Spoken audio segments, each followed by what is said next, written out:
Hello, everyone.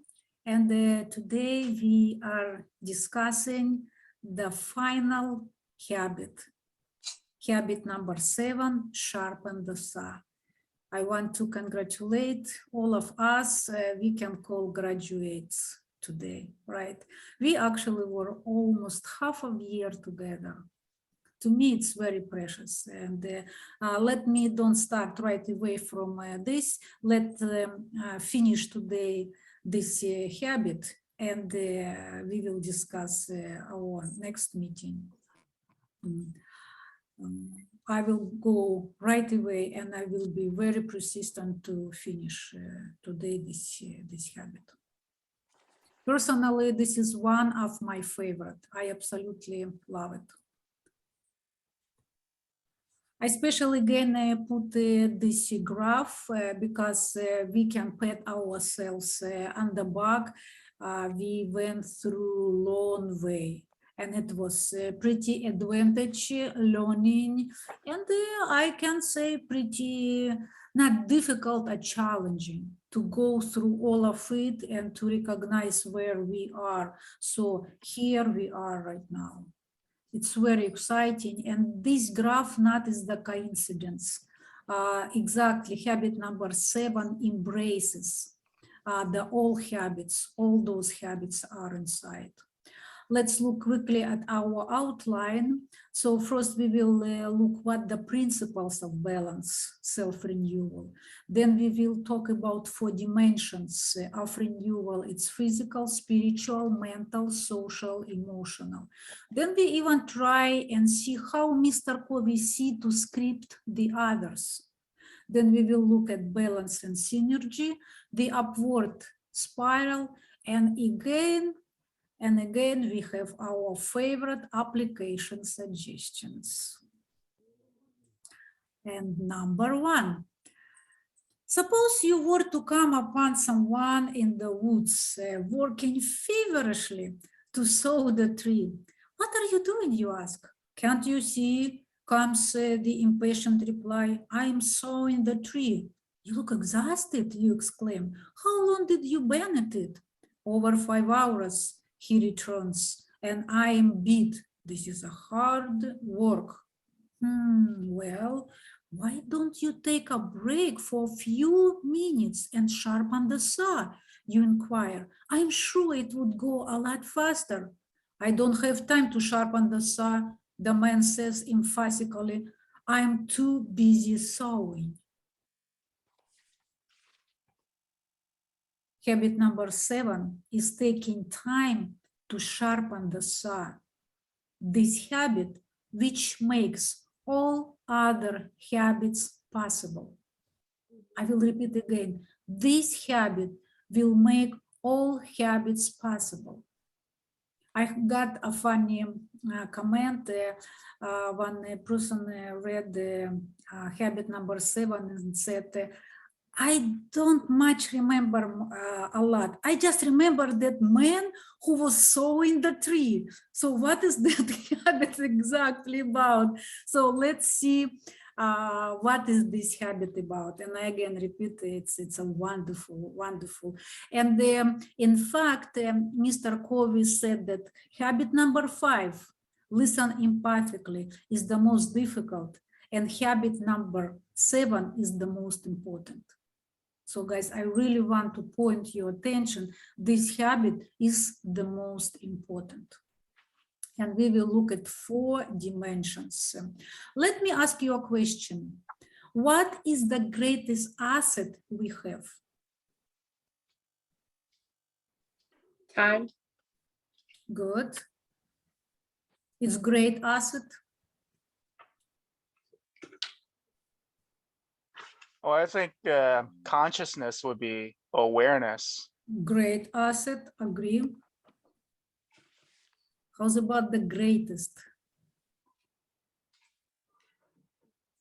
Happiness. Great asset, higher. The ability to change. Great asset. Guys, you're awesome. The greatest asset I'm sure you've heard the greatest assets are people. Oh, And the greatest asset you have, Patrick, which the greatest asset you have?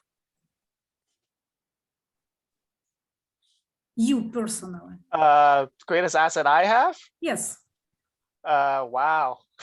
I don't know. But Patrick, it's you. Yeah, you're right. Yes. And all of us, have the greatest asset. It's you. And you know, I was a long time confused. From one side, we need to love ourselves because we cannot share love if we don't have it, right? We can share a bread if we have a bread. We can share it. Then I've heard that it's too much self-pride, self-love, it's not too good. So it was very, very confusing. But in fact, this topic we will talk at the Power of Now, but you are the greatest assets. And right now I cannot spend much time on it. I just know that you are the greatest asset. And I already move slightly forward. And what is habit 7 is saying that habit 7 is enhancing you in 4 dimensions: physical, mental, spiritual, and social emotional. And this is means that we need to enhance this on a constant level, however, in a wise, in a balanced ways. Not just grab something and do it. And Mr. Covey will give us everything. So we have to be proactive. Taking time to sharpen the saw is definitely quadrant 2 activity.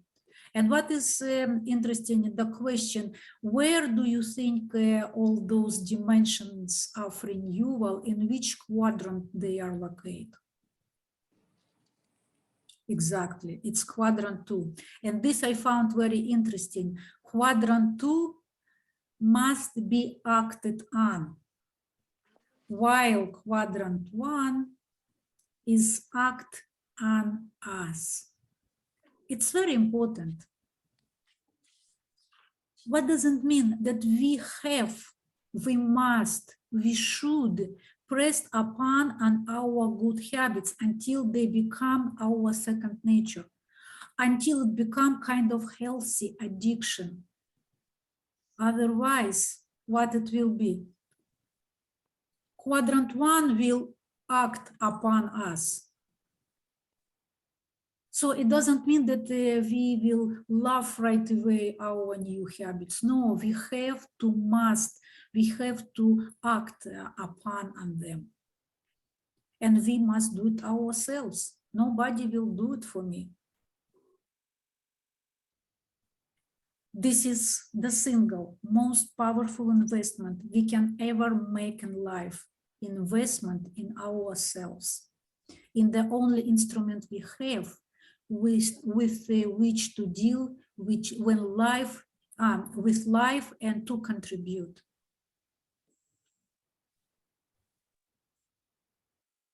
And we will go right away to physical dimension. The physical dimension involves caring effectively for our physical body, eating the right kind of foods, getting sufficient rest and relaxation, and exercising on a regular basis. Guys, I'm joking. Please don't do that. So exercise is one of this quadrant 2 again. It's high leverage activity, and the most of us just don't do it. And why we don't do it? Because it's just not urgent, right? But how I mentioned, sooner or later, if we don't push these habits, quadrant 1 will push on us, and we will do some emergencies because what? Because of our neglect. Good exercise we don't need to have a special equipment. And most of us say, I don't have time to do any exercise. And Mr. Covey is saying, what a distorted paradigm. We don't have time not to. We don't have time not to. Just imagine how much we will spend if we will get sick. We won't be able to work. We won't be able to enjoy our life. We can't be even in hospital. And for some case, we don't think about it. So Mr. Covey talking about just 3 to 6 hours a week, or a minimum of 30 minutes a day, or okay, every other day. I wouldn't suggest less.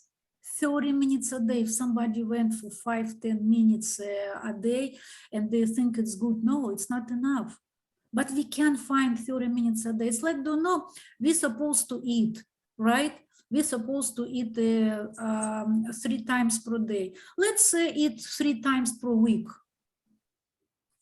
It's fine. It's enough. No, for some case we are very persistent with food, but with exercise we are skipping and doing 5-10 minutes per month, and we think it's okay.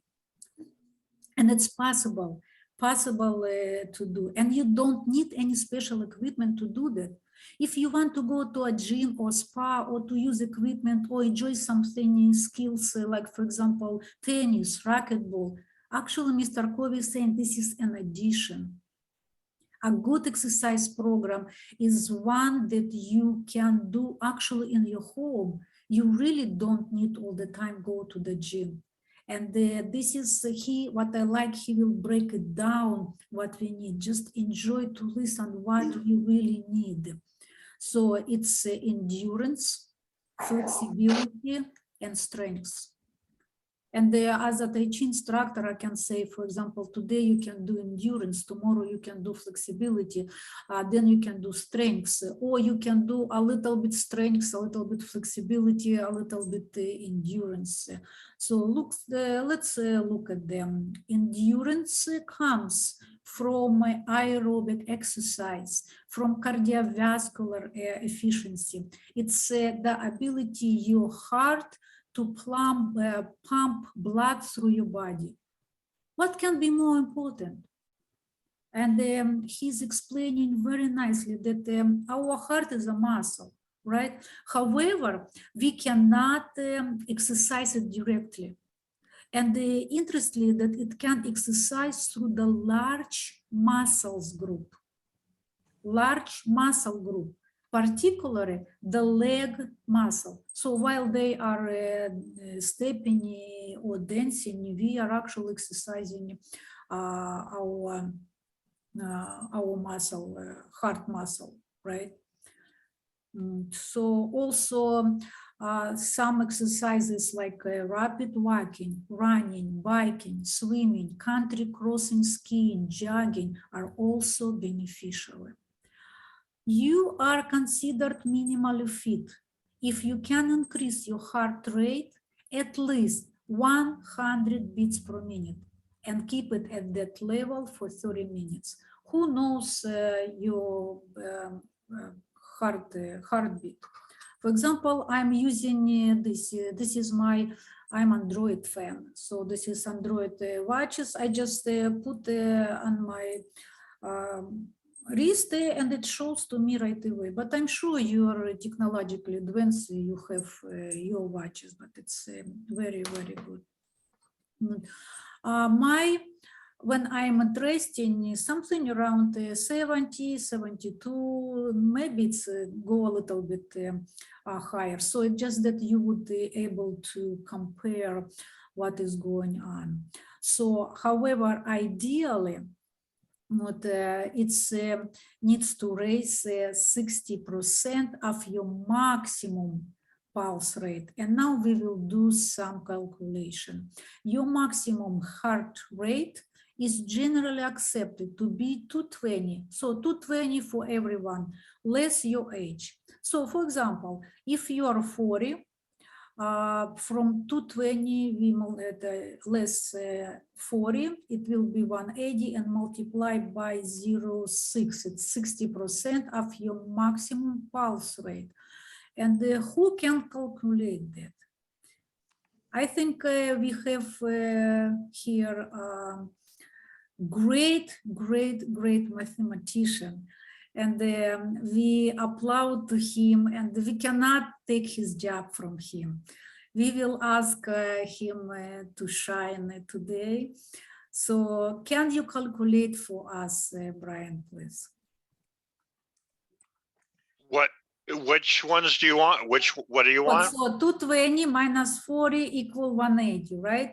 Yeah, And now we are multiplying by 60. How much will it? so 10, so I think it's 108, I think. Wow. Well, you, Bingo. yeah. This is not yet.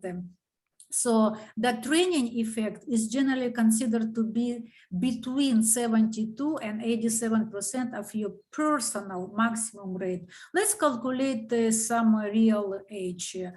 Who wants to calculate? So what does it mean? For example, if my heart rate when I'm resting 70, right? So then if I will keep it just above 100 for 30 minutes, it's already good, but I will be minimally fit. So if I will keep it 180, 108, it's already good.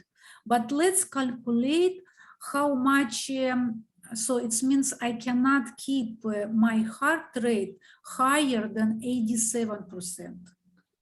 So instead of 0.6, we need to multiply 87 or 72. 72 actually for me doesn't matter. I think it's important for me to know that 108 is good, but better 87, but not higher than 87. Or for example, 80 would be just perfect, right?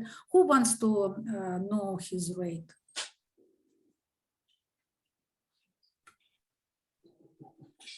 That means we have to tell everybody our age. And I don't think we want to Okay, do guys, that. you're pushing me to tell my age.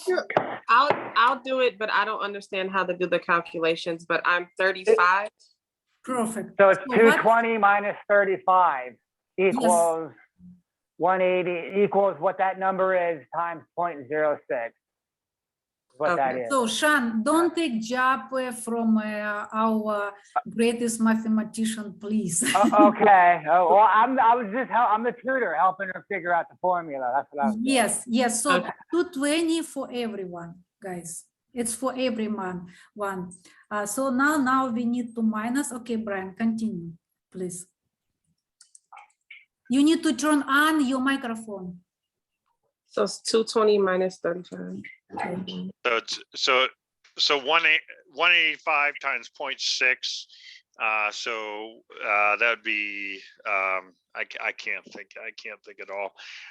So it would be 18 times 6. 18 times 6 would be, or 18.5 times 6. I can't think offhand what that would be. You don't have your phone.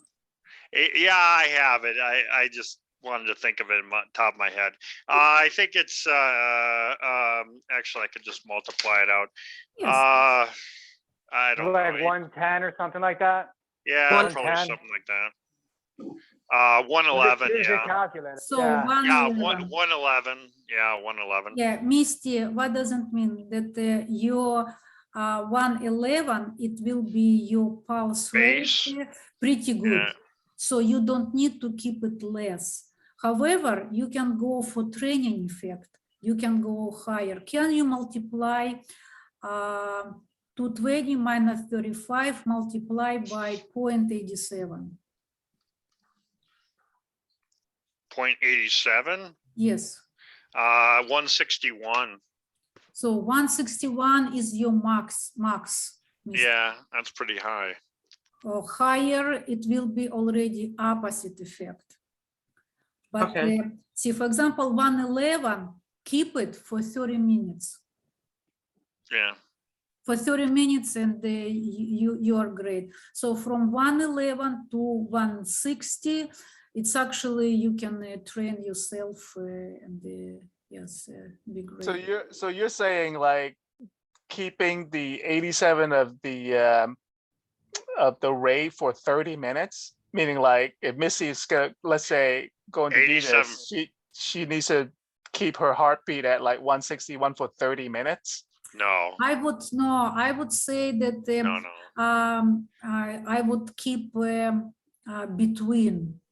I would say that it's not good to go Between above 100 to 160 for 30 Yes, minutes. I yes, see the range. I not see. Okay. not good to Gotcha. go above 160. Gotcha. Because I was gonna do that because I was like, man, keeping that for the 30 minutes, man, that's like Wonder Woman territory. It's like crazy.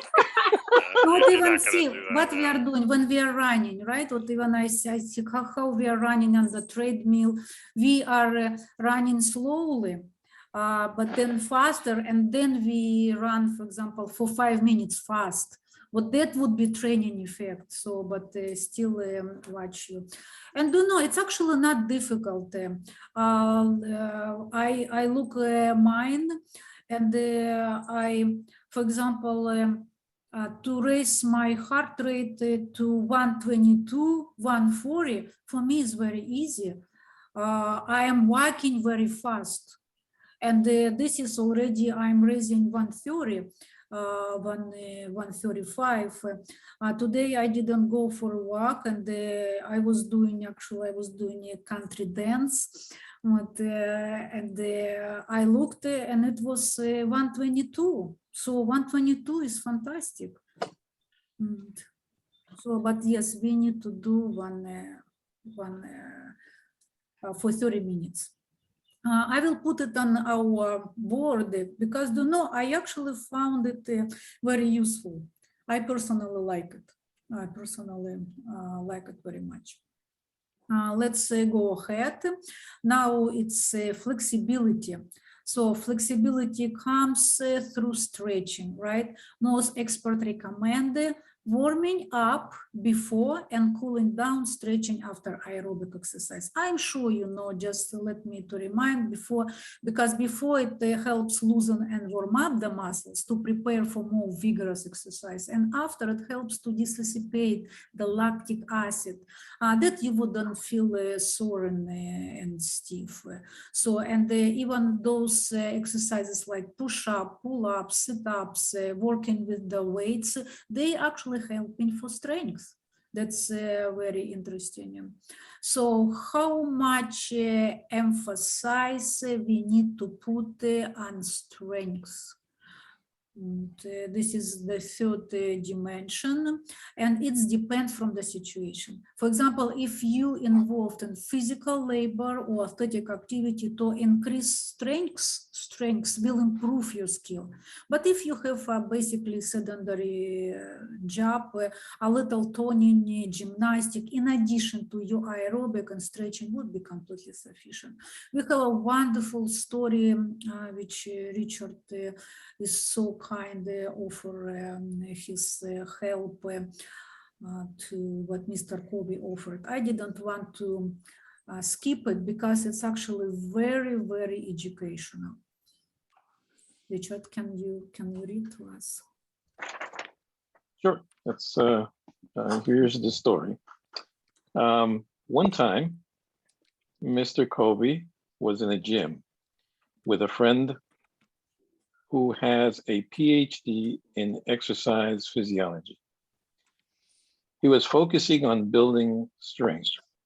He asked Mr. Kobe to spot him while he did some bench presses and told him at a certain point, he'd ask him to take the weight. But don't take it until I tell you, he said, firmly. So Mr. Kobe watched and waited and prepared to take the weight. The weight went up and down, and he could see it begin to get harder, but he kept going. He would start to push it up, and he would think, there's no way he's going to make it, but he'd make it. Then he'd slowly bring it back down and start back up again, up and down, up and down. Finally, Mr. Covey looked at his face, straining with the effort, his blood vessels practically jumping out of his skin. He thought, this is going to fall and collapse his chest. Maybe Mr. Covey should have taken the weight. Maybe he's lost control and he doesn't even know what he's doing. But he'd get it safely down. Then he'd start back up again, and he couldn't believe it. When he finally told Mr. Covey to take the weight, Mr. Covey said, "Why did you wait so long?" And my friend answered, or his friend answered, "Almost all the benefit of exercise comes at the very end," Stefan said. "I'm trying to build strength, and that doesn't happen until the muscle fiber ruptures and the nerve fiber registers the pain. Then nature overcompensates, and within 48 hours, the fiber is made stronger." Mr. Covey could see this point. It's the same principle that works with emotional muscles, such as patience. When you exercise your patience beyond your past limits, the emotional fiber is broken, nature compensates, and next time the fiber is stronger. Thank you so much. You see how strong this example, I just couldn't miss it. I cannot add anything. He's saying that no pain, no gain sometimes has some validity. But of course, he's saying we need to be wise. It doesn't mean now that we need to jump and do it. Of course, especially if we have an exercise, we have a tendency to go it 2 times per day, 3 times per day for some short period of time. It's not wise. We need to be wise. We need to build our exercise, maybe with research, with our body complexion, to see who we are, what we can, take it slowly. So take our awareness. And of course, if we didn't exercise before, our body will shouting, I don't want it. So we need to be strong. We need to push ourselves, because it's quadrant number 2. For example, if we want jogging and rain noise, oh, it's rain, and go under the blanket again. No, say it's opposite. Yes, it's rain, it's good, but see how strong I'm training my willpower. So we are not dealing with quick fix. We are dealing with quadrant 2, guys, and it will bring you that tremendous, phenomenal long-term result. Would ask anyone who has done consistently. And you know, this is Mr. Covey asked, but we have a person who did it consistently, and that person is with us. And I've heard that that person did it consistently exercise. And yes, I was happy for that. But you know, when that person asked us one day, touch my abs, guys, we were shocked, because we thought that we are touching a piece of wood or metal. And she's a girl. So Violeta, can you share with us what did you do and how did you reach that result? Yes, I can share it. I've never been consistent with exercises. For the 30 years, I tried to be consistent, and I always find excuses that, any kind of excuses. I wanted to work out at least 3-4 times a week, and I've never been successful. The only thing which worked first time in my life is waking up early, waking up at 5 o'clock in the morning, having my glass of water, and work out right away. I work out now 5-6 times a week, and the exercises are not hard, not difficult. I just work out with my own body weight for the core strength. I'm lifting up my leg, I sit up, I do this. It's very easy, but once you're consistent and you do it, you have tremendous strength. Thank you, thank you. I'm serious. I want to repeat again. We were in shock because I don't remember even that a man would have that absent. She's a girl, and how she mentioned she Thank you, didn't do Rina. anything special, beautiful. What you said, Violeta, beautiful. Yes, it's all about. Okay, this was our physical dimension, right? I especially leave this that we would understand where we are. So we finish our physical dimension. Let's go next step. Mr. Covey is going for spiritual dimension. And, how important your spiritual development is to you? Just think for a minute to yourself. You don't need to answer because it's personal. Or just honestly to yourself, how much time I spend for my spiritual development? What do I do? How is it important? Maybe it's not important to me too, and I'm fine without it. Leave me alone, Lina, with your spiritual dimension and your Mr. Corey as well.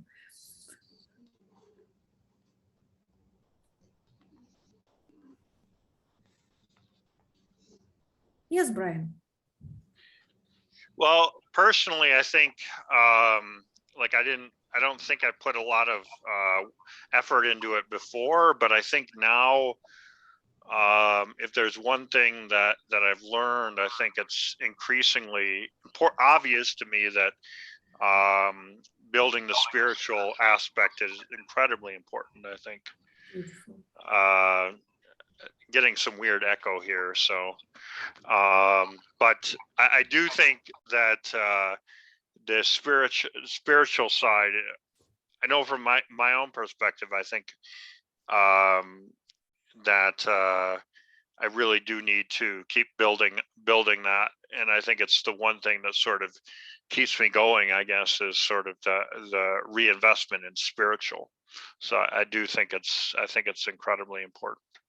Thank you, Brian. Thank you. Thank you so much. Patrick, please.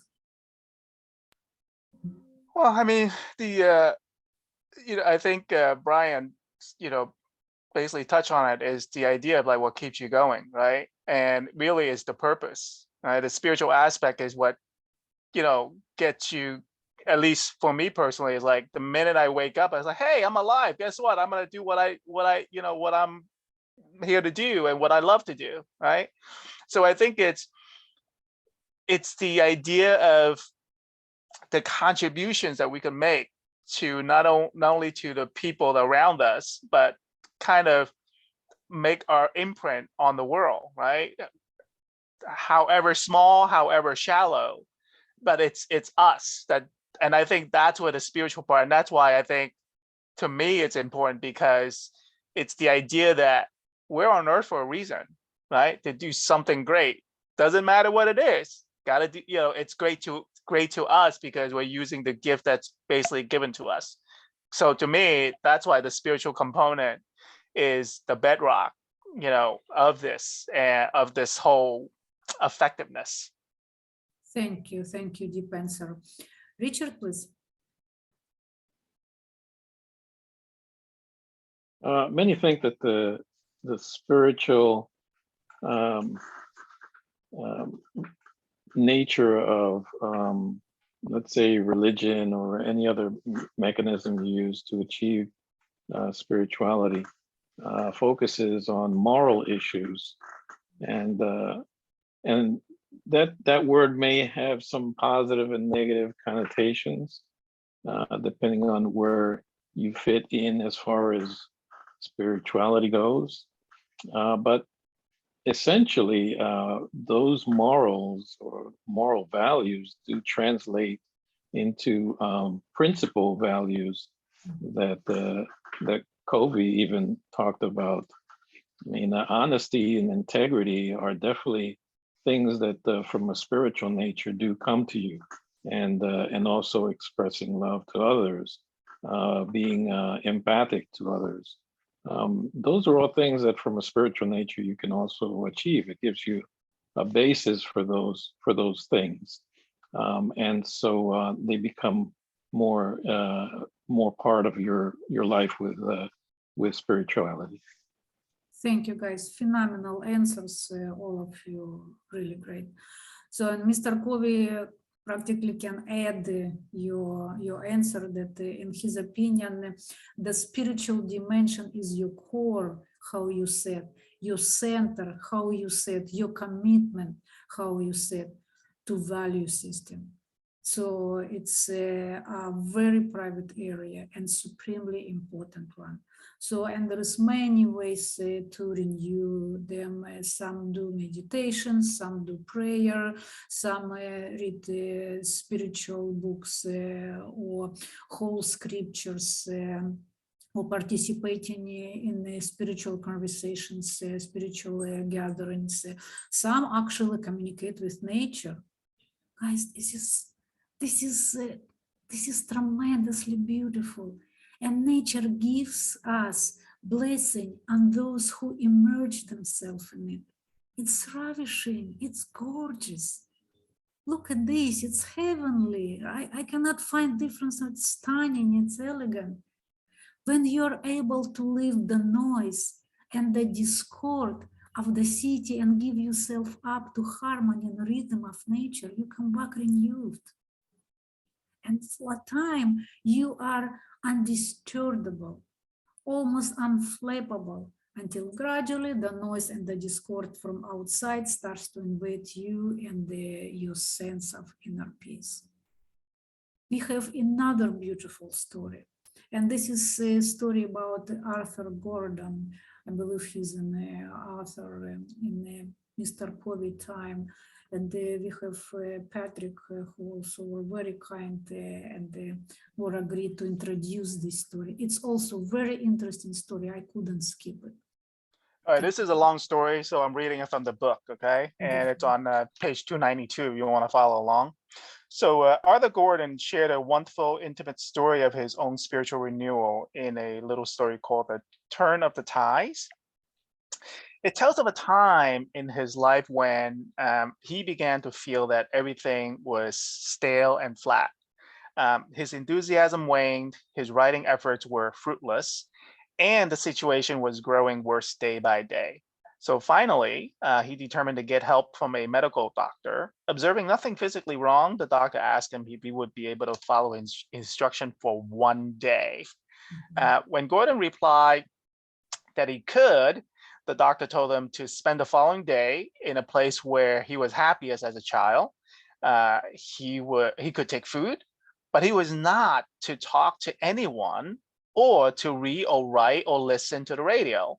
He then rolled out 4 prescriptions and told them to open one at 9, 12, 3, and 6 o'clock. Are you serious? Gordon asked him. You won't think I'm joking when you get my bill, was the reply. So the next morning, Gordon went to the beach. As he opened the first prescription, it reads, "Listen carefully." He thought the doctor was insane. How could he listen for 3 hours?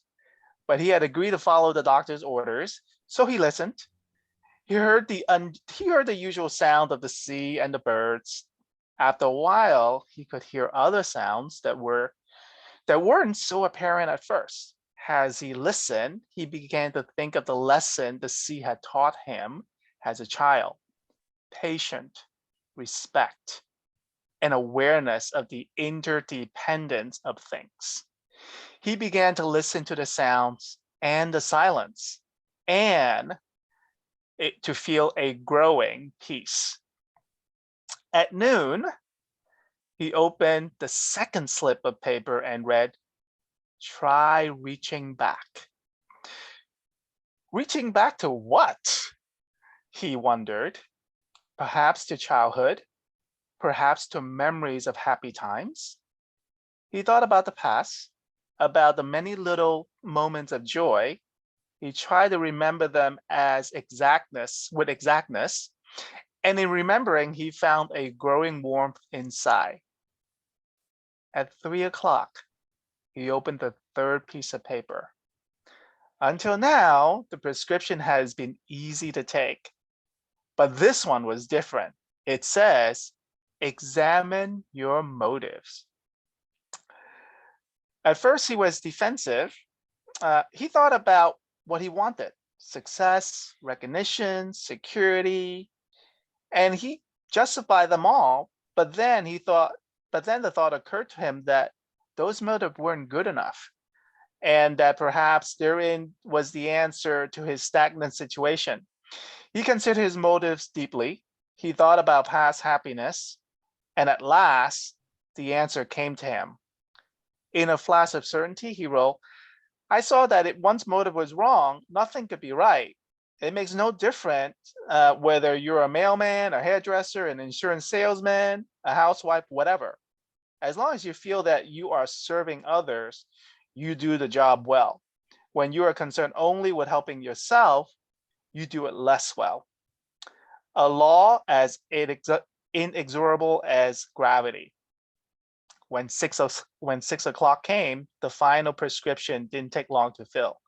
"Write your worries on the sand," it says. He knelt, wrote several words with a piece of broken shell, and then he turned and walked away. He didn't look back. He knew the tide would come in.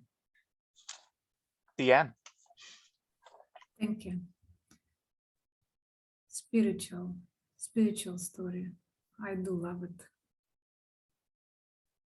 So spiritual renewal takes an investment of time, but it's quadrant 2, and we don't really have time to neglect.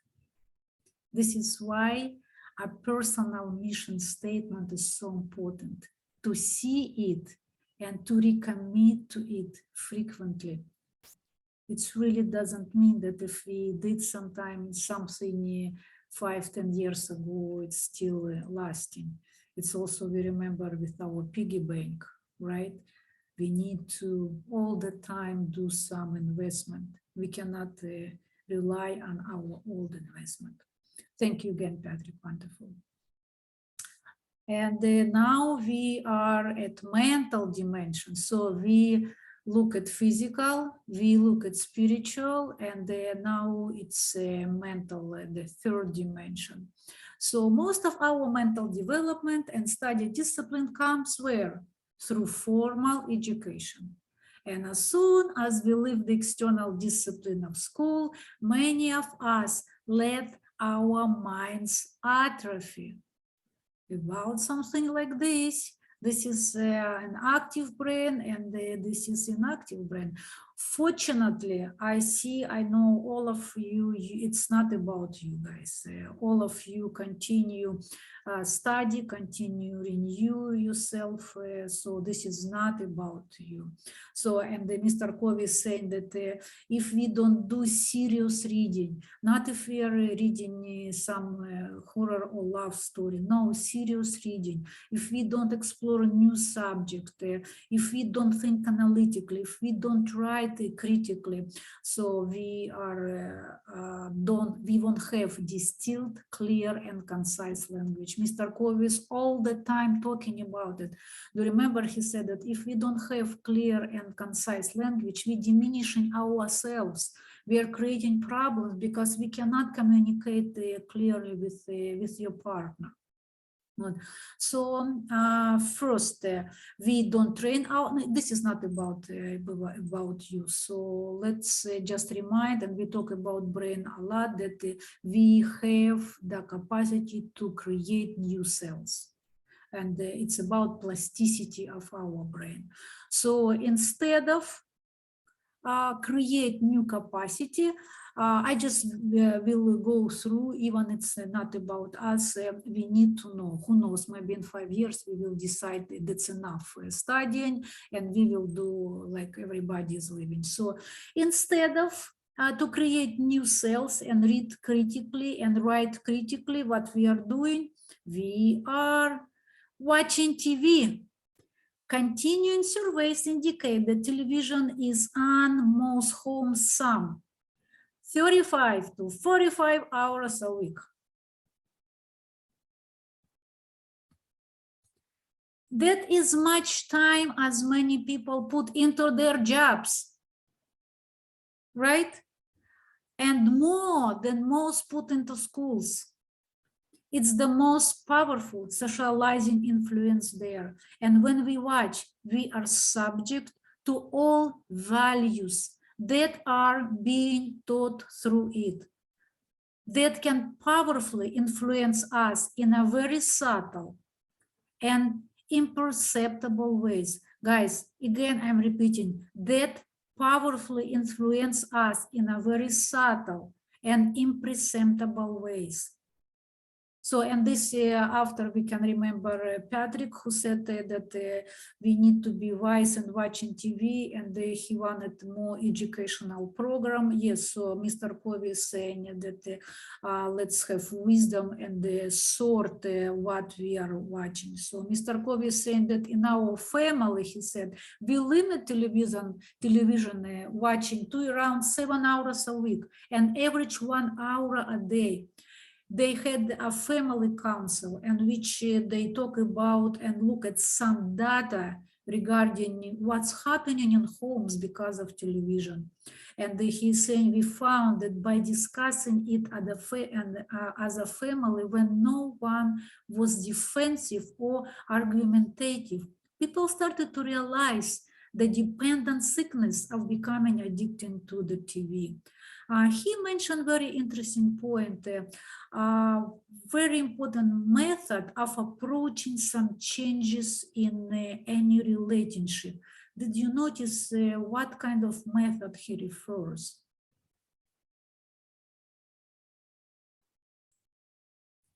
He was saying that we found that by discussing in as a family when no one was defensive, to know what does it mean.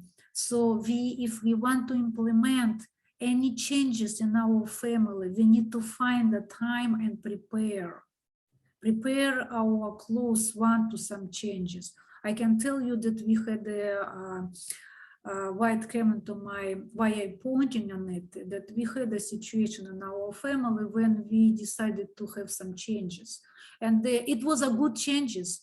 It's logical, good, moral changes, but we kind of didn't prepare some member of our family, and we receive a huge backlash, huge resentment, and a huge problem. So it's, guys, doesn't matter what kind of changes we want to do, we need to prepare.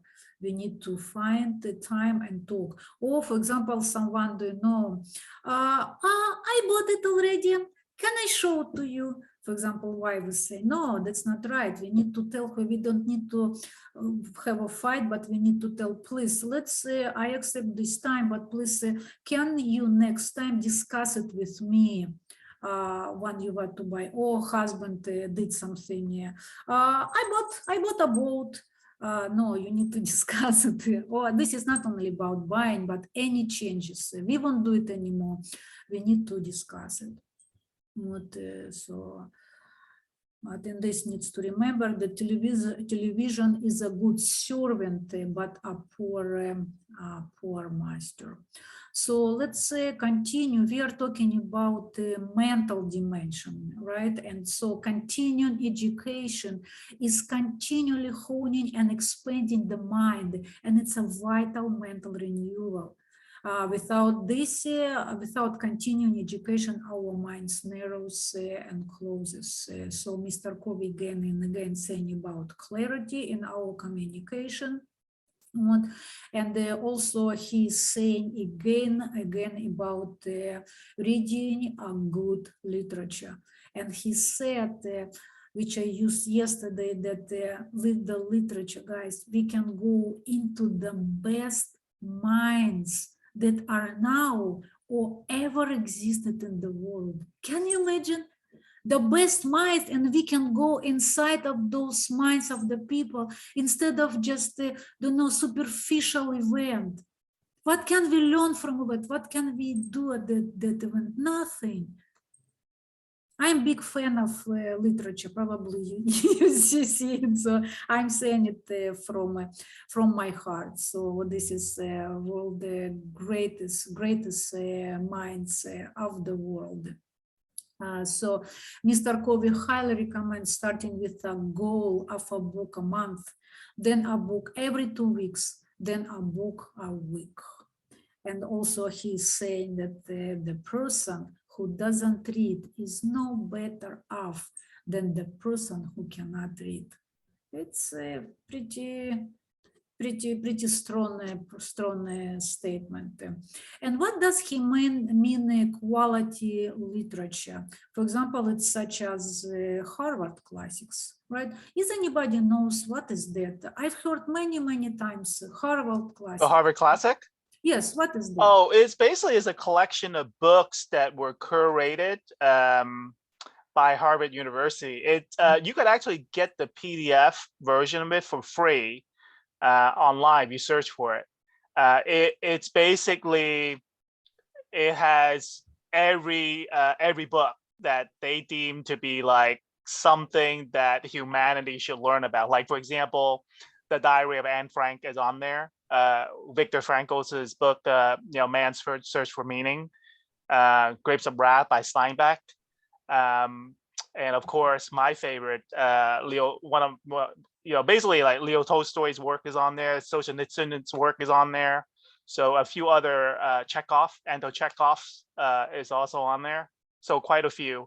Not as much, there aren't a lot of Asian writers that got onto that though, mainly because of the language barrier potentially. But all it could be like when Mao Zedong took over, he burned all of the literature. So that might be, part of it. But mainly it's all the books that help a person think critically and also broadly as well. So, and multicultural. Thank you. Brian, would you like to add anything? Yeah, I was gonna say that you did on your list there. You didn't include any Russian writers. There's quite a few, and of course Dostoevsky, who Patrick, failed to represent, I guess. But dude, that's what I figured you gotta help me do that. I think Dostoevsky is one of my personal favorites, anyhow. But you could list a number of others. But yeah, Patrick pretty much summarized it. I think a lot of the Harvard classics, you can buy the books themselves or whatever. But yeah, they're the greatest writers of the past in literature, I guess. One thing, I don't know whether you guys do this or not, right? I have an Amazon, I'm sure everybody has it, right? So they actually have now, if you search for books that cost like less than $1, a lot of the classic now, they basically transform them into Kindles, right? That are dirt cheap. So if you want to read like the classic, like Plato, Socrates, these are my favorite. They're like less than $1. Yeah, And well, Yeah, people so- don't really read them anymore. They yeah, don't gee, read I them, wonder so why you can we get are them where we cheap. are today. Well, that's why you can get them cheap, because nobody's going to buy it. Yeah, there's because- just not a big market.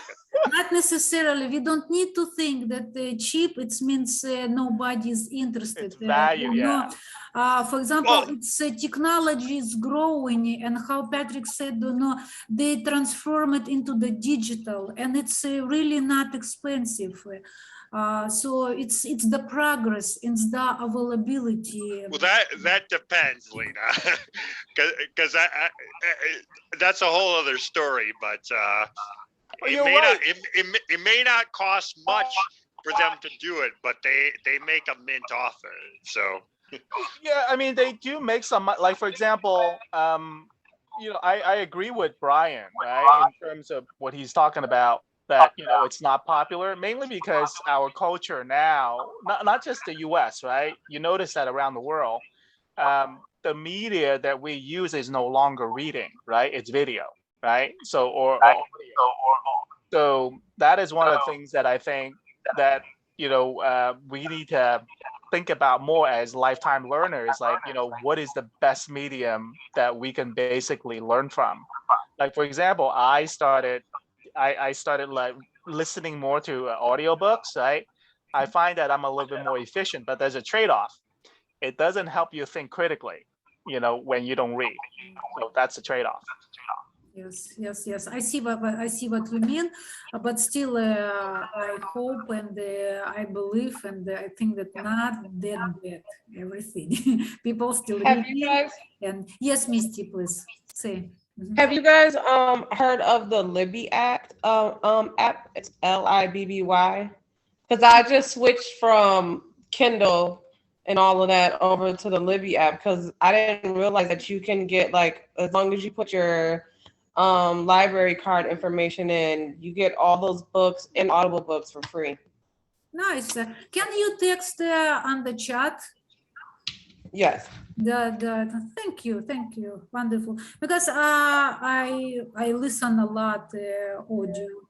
And not every book you can listen. So Patrick, I agree with you. Not everything you can listen audio. It's some things are very complicated. For example, The Power of Now, I cannot listen audio. I'm lost. Even Mr. Covey, 7 Habits, I cannot listen audio. It's too deep. You need to read and think actually every other sentence. But some of them, yes, definitely you can. Thank you. So yes, you literally, you can get a liberal education at the comfort of your home. This is, I think this is definitely a thing to do who didn't do it before. And of course, it's autobiography, it's National Geographic and other publication which sharpen our mental saw. Also, he's saying writing is another powerful way to sharpen our mental saw. Keeping journal of our thoughts, experience, insight, learning promotes our mental clarity, exactness, and the context. So let's skip that. So he's saying that it is said that the wars are won in the general's tent, sharpening the saw in 3 dimensions: physical, mental, and spiritual. What do you think, which victory is that? We have 2 victories, private and the public. What is victory? Is this physical, mental, and spiritual? Private. Absolutely, Sean. All the time, clear, one answer and to the point. Thank you, Sean. And what he's saying, simple practice he is offering, however, is very important. We will skip this. So he's saying that our daily private victory is 1 hour a day, every day doing it for the rest of our lives. There is no other way you could spend 1 hour that would begin to compare with the daily private victory in terms of value and results. It will affect every decision, every relationship. It will greatly improve the quality, the effectiveness of every other hour of the day, including the depth and restfulness of sleep. It will build the long-term physical, spiritual, and mental strengths to enable you to handle difficult challenges in life. Can you imagine, guys? 1 hour a day, every day, and it's include physical, mental, and spiritual. Who can commit to it?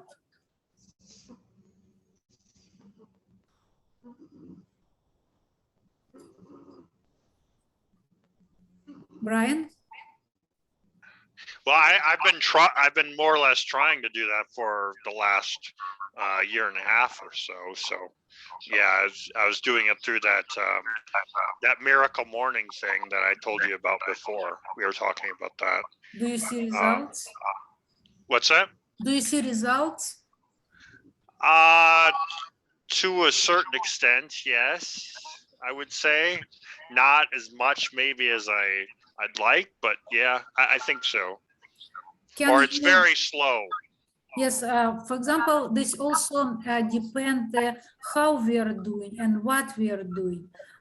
Don't you think, do you think that the 7 habits kind of sharpen the understanding and approach, and you can now with all clarification, it's very important to know what we are doing, right?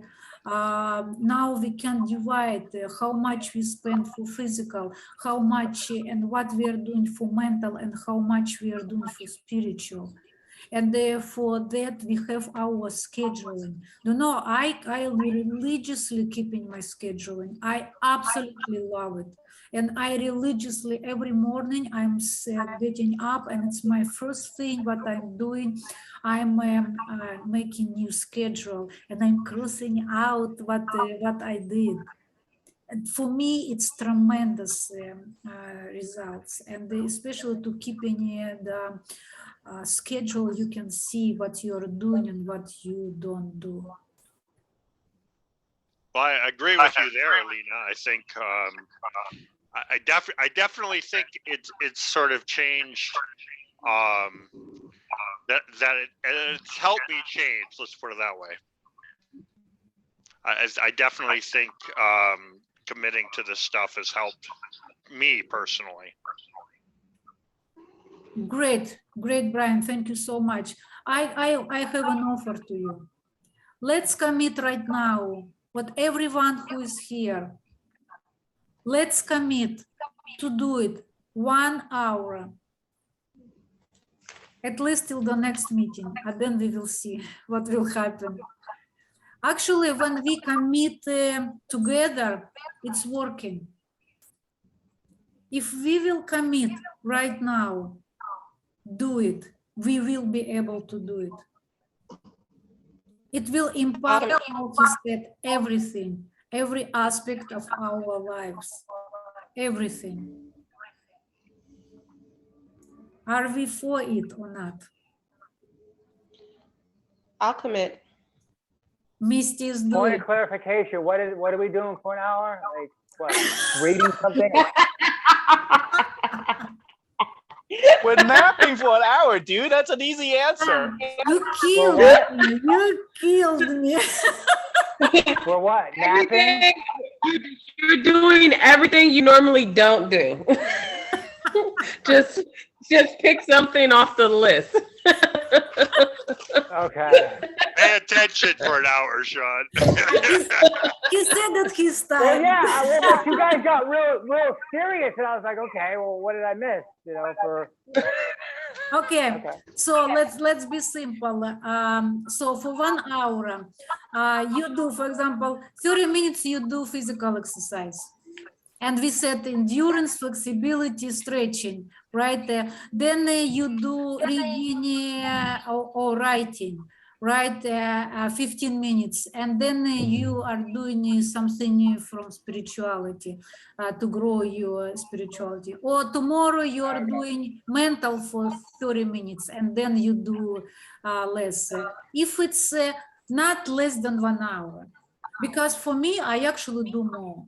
1 hour almost I'm going for physical exercise. I'm doing usually 45 minutes. Then mental reading, I'm doing 3-4 hours every day.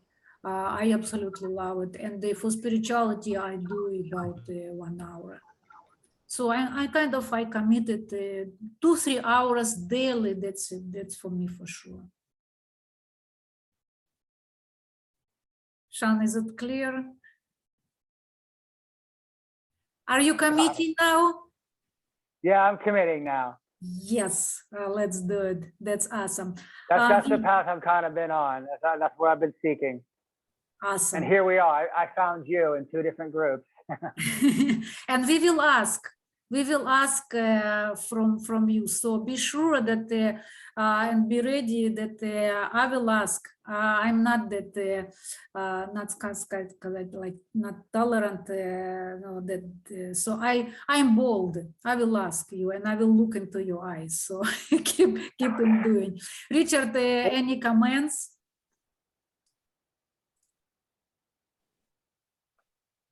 Yeah, I'm all for it.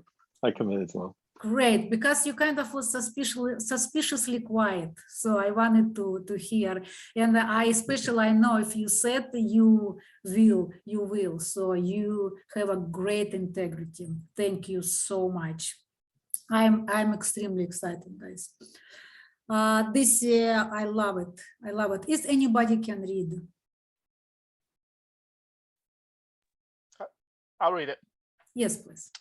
In the words of Phillips Brooks, someday in the years to come, you'll be wrestling with the great temptation or trembling under the great sorrow of your life.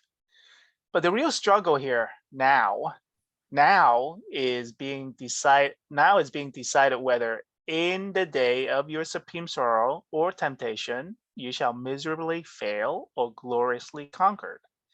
Character cannot be made except by a steady, long, continual process. Beautiful. And this is exactly earlier was in our group chat. Do you remember I posted a smart person lives like it's his last day, and the fool person lives like he's eternal. So what does it mean? That a fool person procrastinating, I'll do it tomorrow. I watch a movie, I'll do it tomorrow. I will do it next time. He's internal, so why he needs to be in hurry? Come on. And the smart person is doing it now, not tomorrow, but doing it now, because we are living now and we are building our future with now, not with the future, but with now. And finally, we are at the last dimension, social emotional. So see, 3 dimension, it's investment in us. And only when we are strong in these dimensions and 3 dimensions and we investment in ourselves, then we can be effective in the social emotional dimensions. And Mr. Covey again remind to us that in fact, our life is going in this dimension. How interesting. So 3 times we need more prepare in order to be successful in one dimension. So how that is important. And he offered an interesting example. We know that everybody sees things differently, right? And let's, for example, we encounter a problem, and how can we practice habit number 4? So I can come to a person and say to him, I can see that we are approaching this situation differently. Why don't we agree to communicate until we can find a solution we both feel good about? Would you be willing to do that? What would be your answer?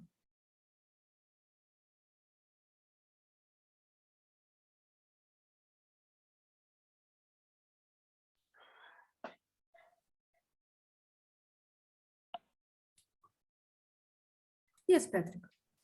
I think it depends on whether or not I trust the person, right? And also it depends on the situation. Let's say, and since I'm the type that I openly trust somebody until they demonstrate that they cannot be trusted, I would say, yeah, what is it that I can do to help achieve this achieve the outcome that is beneficial to both of us, and then go from there. It's just coincidental you mentioned that, because I've been one of the books I'm reading is this one here, right? Yes. It's actually by this guy, Dr. Robert Cialdini. He basically I found him through listening through lectures of Charlie Munger, who is Berkshire Hathaway's co-chair, and this is Warren Buffett's right-hand person. And it talks about how you could actually use that to within the framework of the 7 habits, especially creating interdependent relationship, how you could actually prime the other person to be open to establishing an interdependent relationship. So anyway, that's something that it's a resource that you guys can explore on your own. Thank you. And Mr. Covey thinks that most people on this comment would be willing to say yes. Then we can move to habit 5. And of course, let me listen to you first. So this would be empathical listening. And then we can move to habit 6 and work together and produce a third alternative solution to our differences. And success in habit 4, 5, and 6 is not primarily a matter of intellect. I love it a lot, guys. It's not a matter of intellect. It's primarily a matter of emotions. It's highly related to our sense of personal security. So if we are not strong in our security, personal security, it will be difficult to have success in communication with people. Where can we take our security? Of course, from this. Of course, from our 3 habits. Our 3 habits, 1, 2, and 3 in our private victory. And of course, I don't need to ask you, where does intrinsic security come from? So of course, it comes from within. Mr. Covey believes that a life of integrity is the most fundamental source of personal worth. I love it. Richard, can you read this? And I want that you would comment it. Mr. Covey believes that a life of integrity is the most fundamental source of personal worth. He does not agree with the popular success literature that says that self-esteem is primarily a matter of mindset, of attitude, that you can psych yourself into peace of mind. Well, my mission statement as far as peace goes says that honesty brings me peace. And to the degree that if you're honest with others and honest with yourself, you don't have to worry about continuing to support statements that may not be true. You just tell the truth, be honest with yourself, and you have no worries. That brings me peace. Good, thank you. A little bit jumping ahead, we will talk about that Mr. Covey is saying it's not enough just honest living. We need to work on all our dimensions. But he meant for the great success, to live in peace, how you said, for peace, it's enough, honest living. But for success and fulfillment, just honest living, it's not enough. And I completely agree with it. If we don't have integrity, if we don't have the source of personal worth, and we said, I'm great, how he said that, like psych yourself, everything is wonderful, it's not enough. If inside we are not fulfilled, those words cannot fulfill us. This also another beautiful quote, that peace of mind comes when your life is in harmony with true principles and values, and in no other way. And we talk a lot about that. So with harmony, with true principles, what's happened, for example, if we keep our principles to true principles and to all people, but for example, to some people or to some person, we kind of slightly bend our principles. What will happen? Yes, Patrick. So funny you mentioned that, because in our, being Christian in our church today, we talked about, like, the life of Jesus, right? Love your neighbors, right? So your neighbor is everybody, right? So therefore, and that includes like loving your enemy. So when you mention that, you can't really selectively love somebody, one group versus another, right? It's either you're applying the principle, you're not. It's not really the target, it's you applying the principle or not. Mhm. So it's not really the target that drives your applications of your principle. It's you that's driving the application principle. Either you do it, you're not. Some people, like you say, rational, like, oh yeah, that person, he choose bubble gum. I don't want to, be whatever, right? So that prejudice, right? It's our own reasoning or rationality to not apply the principle. So it's us. It's not, it's not the target that matters. It's us that matters. And it comes back to private victory. So I just think that it's interesting that you bring that up today. Thank you, Patrick. It's a very good angle you added. Anybody else?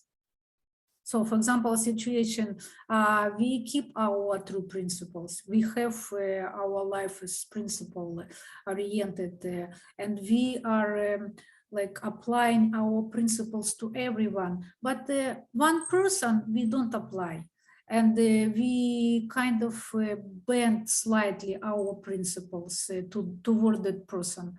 What will happen?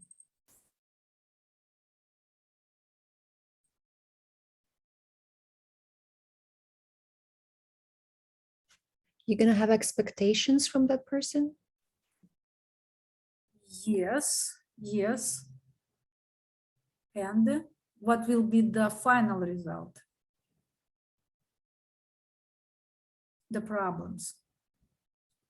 To whoever we are bending our principles, and I'm talking about true principles, I don't talk about something, there will be problems. It's what Sean answered on the question which was posted, what happened, if we allow, he wrote that continues. So whatever we are bending our principle towards someone, we are bending our principles for the problems, and problems will arise not only for us, for that person as well. So if, for example, person in a special situation and the requires something special, we don't need to bend our principles. We need, how Mr. Covey said, we need to be more kind. We need to talk more. We need to listen more. We need to apply more time and patience, but no way we can bend the principles.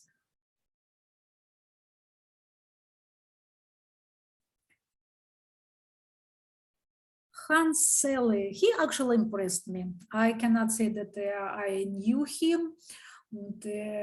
So he is a Hungarian endocrinologist, and he's actually a pioneer of modern stress theory. Just read it, it's fascinating. It's not stress that kills us, it's our reaction to it. Absolutely. This is why somebody becomes stronger, somebody become weaker, right? Stress is not necessarily something bad. It all depends on how you take it. The stress of exhilarating, creative, successful work is beneficial, while that as failure, humiliation, or infection is detrimental. And from my psychological study, I can add that a short stress, even from scaredness or from something, a short stress is great for your body. It's hardening your body. It's great your body. It's make your body stronger. Because if you're scared, you're running like never before, right? This is especially your body gave this ability. But as soon as you don't see the danger, stop thinking about it. It's how animals are getting stronger. If a rabbit run away all the time from everything around, and if he would continue to think, he would die probably in the first year because he's running all his life, but he's getting stronger. Why he's getting stronger? Because as soon as he run, he's fine, he's enjoying. So we need to live like this. If we have problem, do it completely for 100% with stress, without, doesn't matter. I don't forget. And live your life. Adopting the right attitude can convert a negative stress into a positive one. Wonderful. And this is the last one. This is kind of monumental research on stress.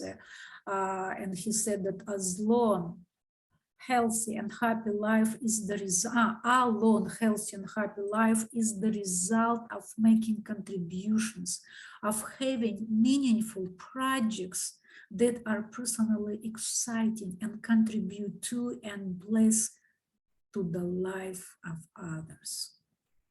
His ethic was earn the neighbor's love. So this is the recipe for long, healthy, and happy life. And we are at number 7, scripting others. So most people are scripted by opinions. Brian, did you want to say something? I was just going to say that that's in line with the idea that, you know, that it's your reaction to the situation that's determines whether you succeed or not. It's, you Yes. know, you face many challenges, but it's really, you know, you can't necessarily choose the challenges you choose, but you can choose how you react. Awesome, awesome. Thank you so much. So most people are scripted by the opinions and perceptions people around. We know that, and Mr. Covey is offering to give a positive reflection to others, which no way diminishing us. It increases us because it increases the opportunity for effective interactions with other proactive people. At some time, it's interesting what he mentioned, at some time in your life, you probably had someone who believed in you when you didn't believe yourself. And he's saying, could it be we are who are as a positive scripture and affirmer to the other people? I think it's a wonderful suggestion. This I found very, very beautiful. Got a thought, treat a man as he is and he will remain as he is. Treat a man as he can and should be, and he will become as he can and should be.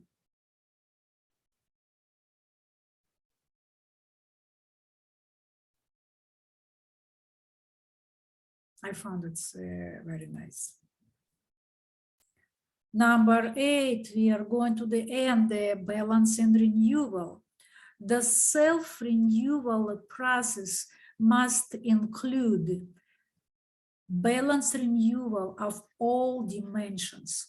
So he's saying that if we neglect one of the area, it's negatively impact the rest. And he said it's true not only in self-renewal process, but also in the organizational renewal process. And you know, I don't want to spend the time. I did it separately in order to find where in organizational renewal process, for example, a physical dimension, what do you think the term would belong to physical dimension? Human relation, recognition, development, use of talent, economic terms, or meaning through purpose? Well, I mean, physical would be economics, right? Absolutely, the physical would be economics. What would go to mental?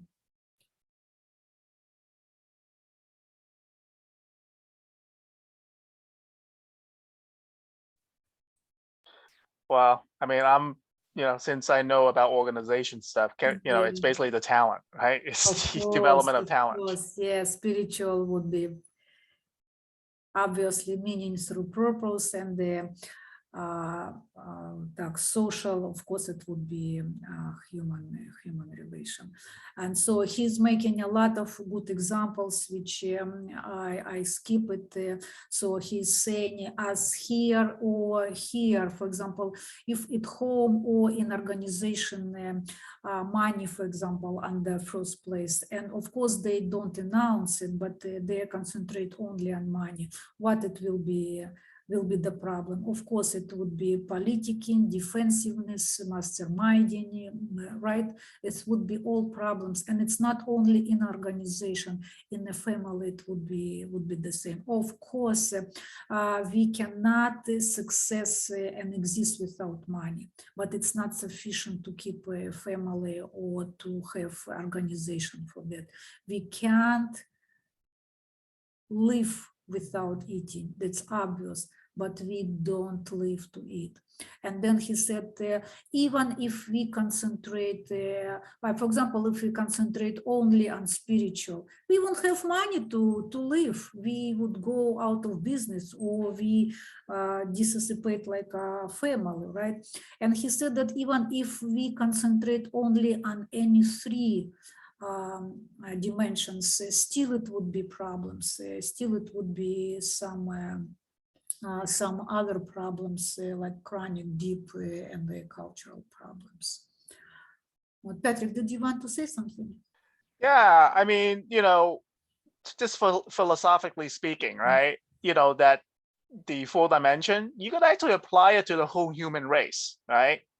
Because if we are forever evolving, right, those four corners need to exist in our educational system, right? And I've talked about this in the past, and you alluded to like educational programs and stuff like that. As a human race, we need to be aware that all these four dimensions needs to be in existence for us to basically thrive, right?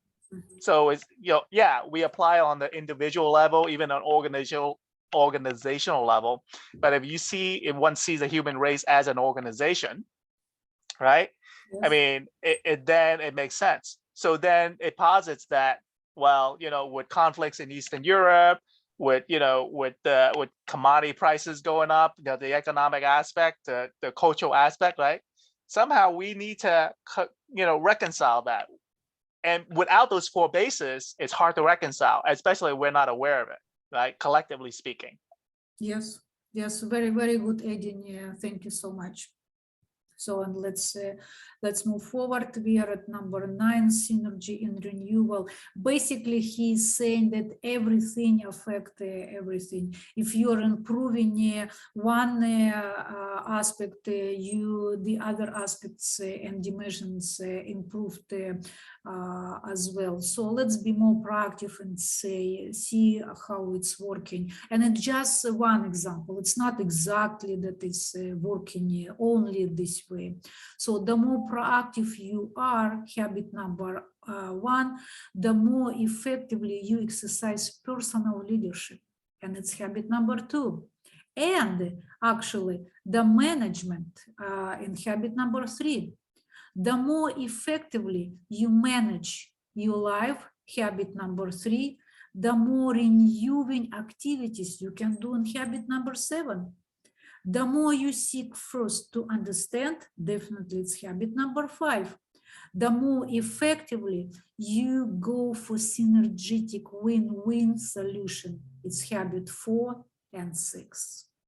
And it's again, I'm repeating just one example. If you will start with habit 5 and you will start to listen empathically, you will, of course, influence habit 4 and habit 6, and so on.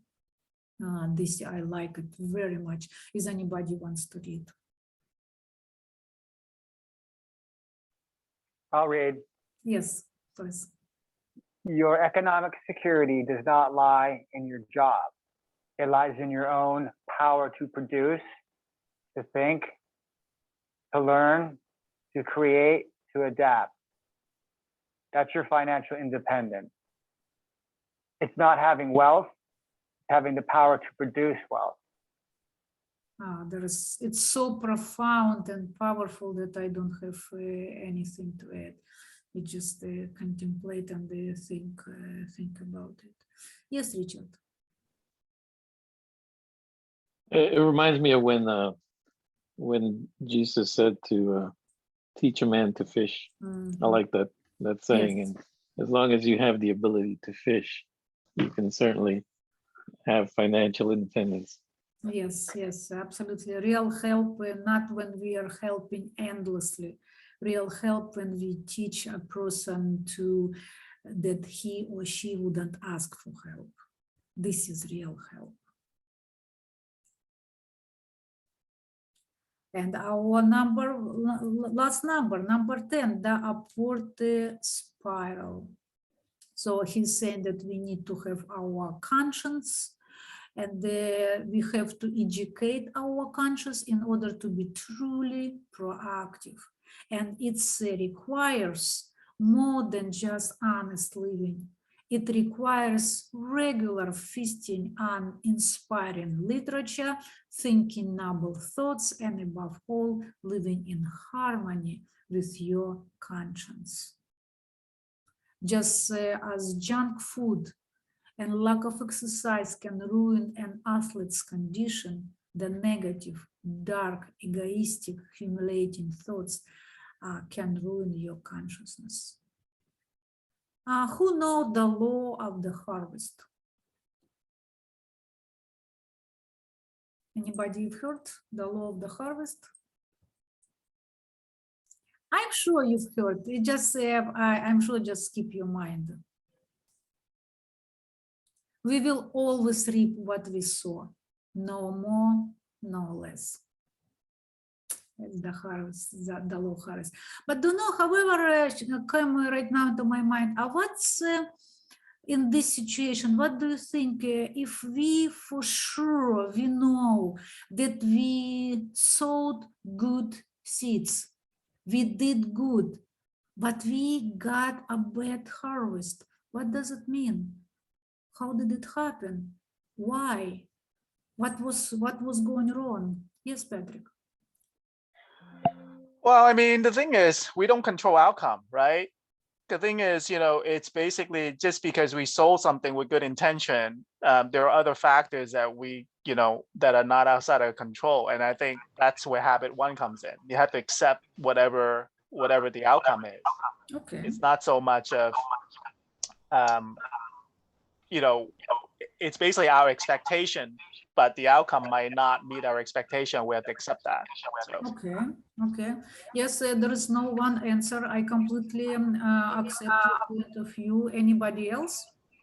Yes, Misty? So I read this book called Working with the Law, and it mentions, actually, when I said I didn't hear about that, I think he just mentions it in a different form, but he talks about the law of giving and receiving, and how basically you can be thinking you're doing good deeds, but actually hindering God's plan, which will hinder your plan.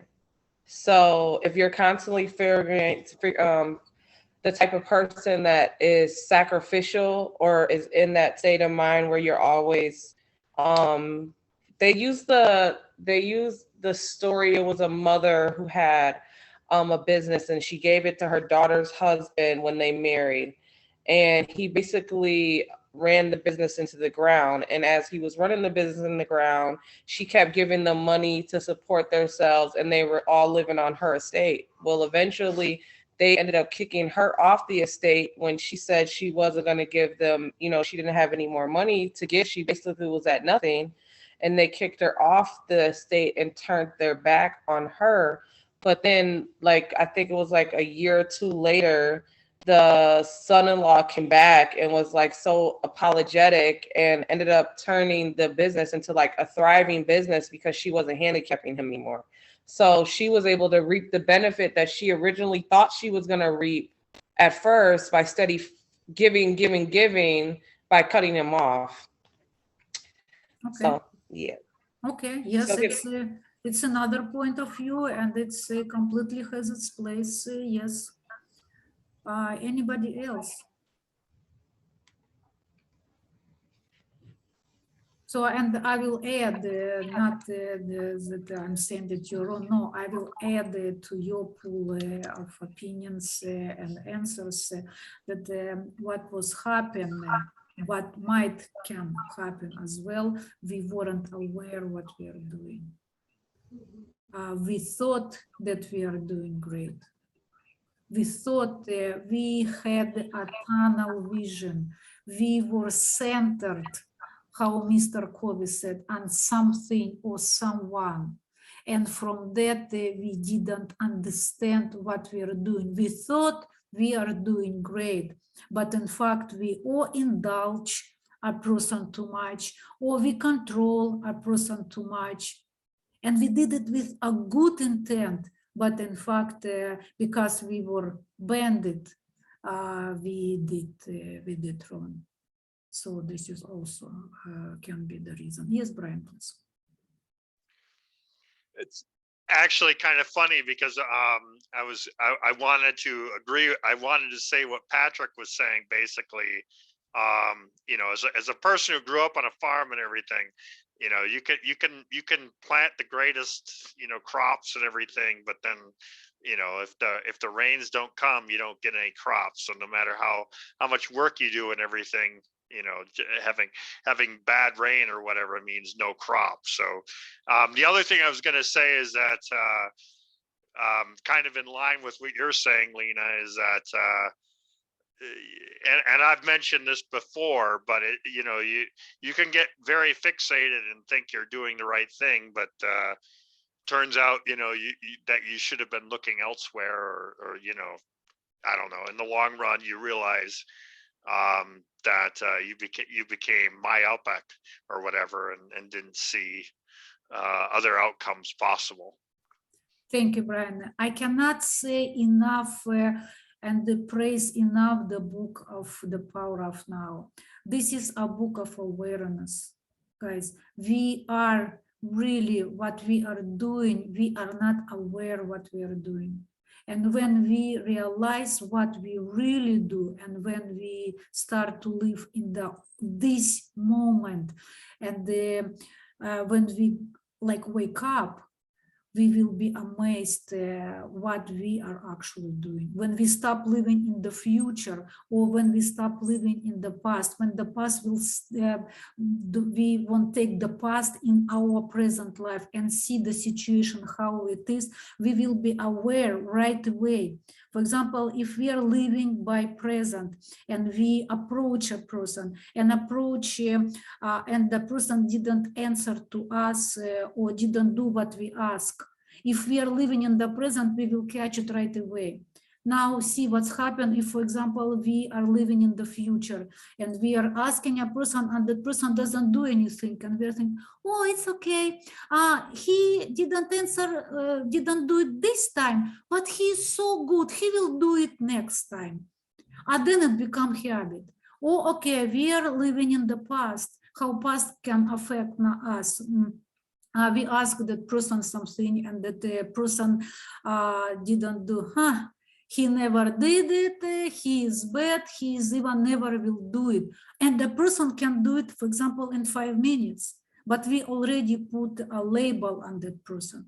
So when, and this is a habit, and we think that we are doing right, but in fact, we don't do right. We are living or in the future or in the past. So please, if you would be interested, I would be tremendously see some of you who is not there in our next meetup, The Power of Now, Misty. I will post, please look on the meetup if you would be interested. The Power of Now, we will have tomorrow, the first initial meeting. It's by Eckhart Tolle, The Power of Now. Beautiful, beautiful spiritual book. Guys, thank you so much. We are done. And the spiritual upward spiral, basically like this: do, commit, learn. Learn, do, commit, commit, learn, do. And the more grow we are, the actually we need to be more wiser and stronger. This is where we were born, and this is where we need ended up. So guys, if our spiral is opposite like this, it means we were learning a lot here, but then what we do, we started to watch TV and do nothing. And because our spiral is actually this way, but our spiral should be this way.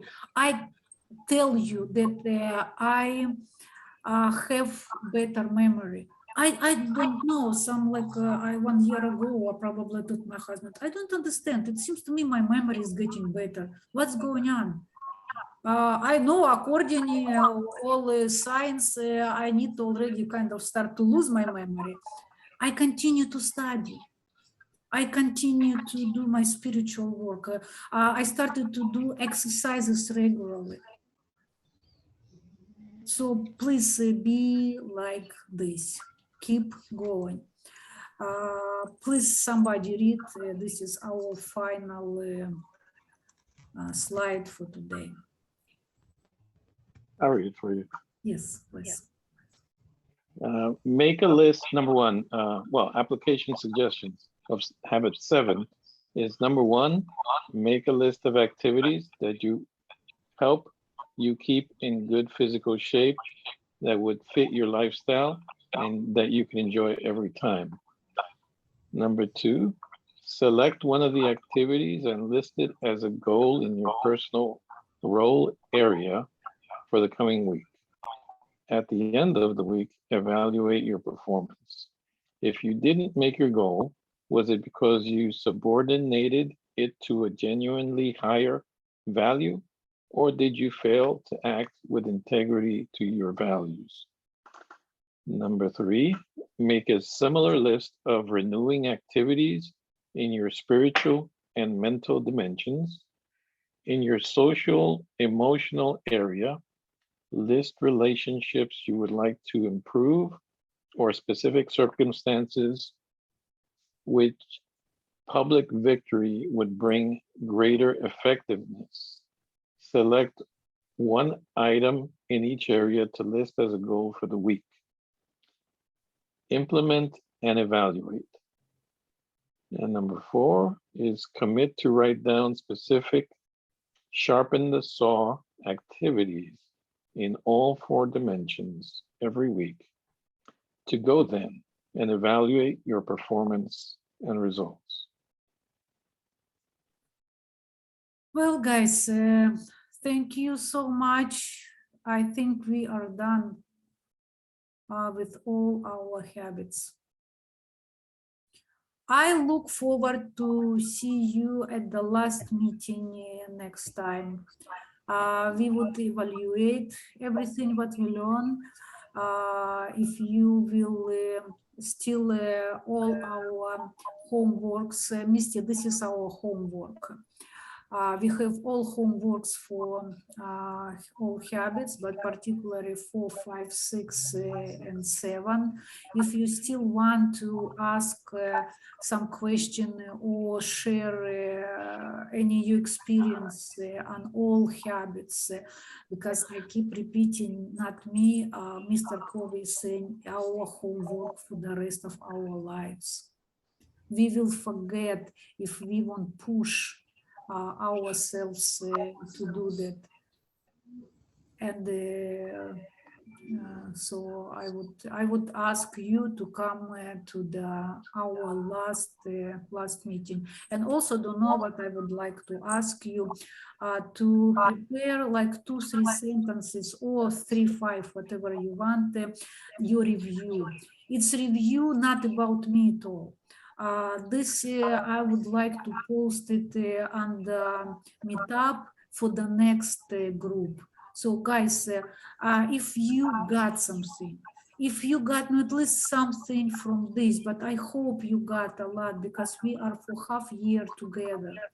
So we need to help the other people to be better, right? Because me, it's good, but you know how we are right now, listen, the followers, not followers, the members, so like review. I personally, I look all the time at reviews, and your words is much more important than my words. So I am done for today. Someone, some So of you I will see tomorrow. Just one, some of you I will see tomorrow at 6 at the Power of Now. But Misty, what did you want to say? So the Power Now group, what are you guys reading a certain amount of chapters by tomorrow, or how's that? It will be initial meeting. We had already on Saturday, but it's some circumstances came, so tomorrow will be the initial meeting. And we're doing a Okay. little bit differently. This year I'm doing PowerPoints. For that book, it's not necessary. And we will listen the original recording and discuss it right away, because that book is built by questions. Somebody asks Right. question and he's answering, and we will listen, question, answer, and discuss right away. Okay, cool. So, and also I post the text, you can read and listen, because just listen you cannot grasp. Personally, I can't. So, remember about your 1 hour every day. So we do have a meeting tomorrow, or did we skip Monday because we had it on Saturday? I'm confused. Yes, who were on Saturday, it's absolutely not necessary. It will be absolutely the same. So I will see you on next Monday at 6. Not tomorrow, but the following Monday. Yes, I hope Okay. that it would awesome, that it would work for you Okay. at 6. Okay, guys, anybody wants to say something? Yeah, I want to know, did Noel drive his like 18-wheeler down to Hades, or what'd you do? No, I I flew didn't there. see you. What, Yeah, I've what been am here I this whole time. Mr. surprised? James Bond is back. Oh my I've been here this whole God. time. I've been here this whole time. I've been sitting here juicing while you guys been talking. Do you know what's happened? That I don't see what I see only 6 people. And who is joining, I don't see, I don't know. I try to adjust. Oh. I would definitely, I would say hello to you. What is your Oh. surprise? Tell us a little bit about your success So- and what is going on. So I went over there. I pretty much met with the governor in Haiti, and they were so overwhelmed with the fact that I had all these projects and availability on creating all these jobs that they've even considered making me, I don't know what's the title, but they're gonna give me some type of diplomatic status in the next 2 weeks. So aside from the stuff in Haiti, you know, I'm not bringing everybody from Haiti. I'm also working with this coming week. I have a meeting with somebody from the Treasury Office of Uruguay, which is also who I'm going to work with. And I'm trying really hard. It's kind of hard because, you know, the government there, but I'm trying to see if I can get some Venezuelans as well attached to that whole project. It's going pretty quick. You know, I've had to hire some people because a lot of it I just can't do myself. There's no way physical possible. You know, I've had to hire a couple of people that do HR, you know, to help me out. And also the big translation situation, as well as the other factor that I don't speak Creole fluently. So, and a lot of these people speak it very fast, and it's kind of hard to wrap my head around that. But like I said, you know, I'm working that. I've also I got back on Wednesday. I have a meeting tomorrow morning with this big company that's gonna go ahead and take over my trucking business to oversee it, so that I could put, you know, more attention into the other stuff right now. So that's what's going on overall. You're a Wow. very busy man. So I try, believe it or not, I try to stay busy. You know, before I used to pay attention to other stuff and not my stuff. And then someone put me onto this group, and you know, I started putting more attention to myself and forgot about the girls. Which apparently that was holding me up in my life. You know, a successful person always, you know, being successful in everything, my biggest flaw was always women in the middle of everything. But like I said, I've learned to put them to the side and prioritize myself, you know, so I could succeed in everything else, you know. So, and you're right. Congratulations. Thank you. You had made a comment earlier, Lena, about the fact that, being now and making priority over things. A lot of people say procrastinate, say, oh, I'll do it tomorrow, I'll do it the following day. I like literally, like I have my book right here. So it's like a lot of times, like I'm writing, at least you can see. So a lot of times it's like I'll be driving or I'll be talking to people and I'll make those notes. And as soon as I hang up, it doesn't matter what time of day or night. I've been falling asleep.